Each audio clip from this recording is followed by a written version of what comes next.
Hello, welcome to the Daily Devotion. I'm Kathy Morris, pastor of the Dixon United Methodist Church.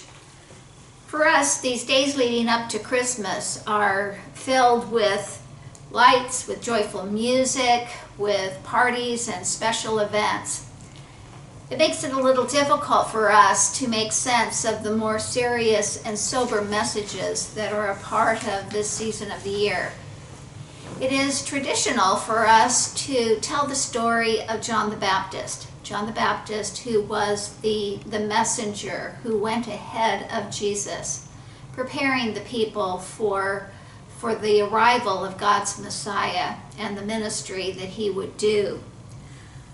The name John the Baptist and the word party are not two things that we would put together in the same sentence. John the Baptist was known for his austere life, and we hear that in our Bible reading for today.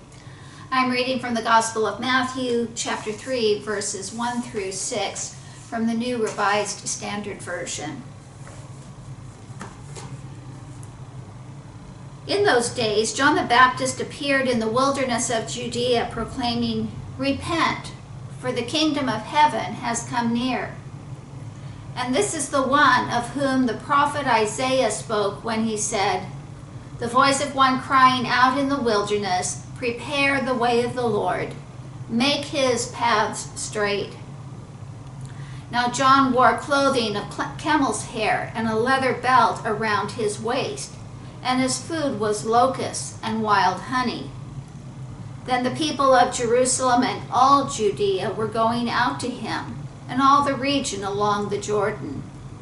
And they were baptized by him in the river Jordan, confessing their sins. The Christians who live in the country of Iraq are a part of some of the oldest Christian communities in all of Christendom.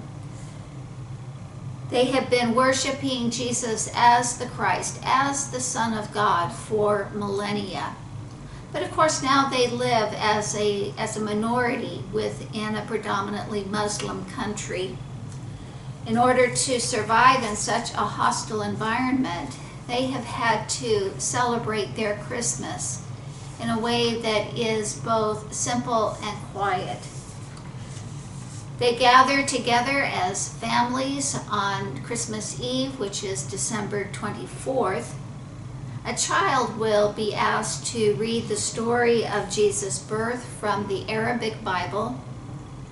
And as the child does this, other family members stand and hold candles.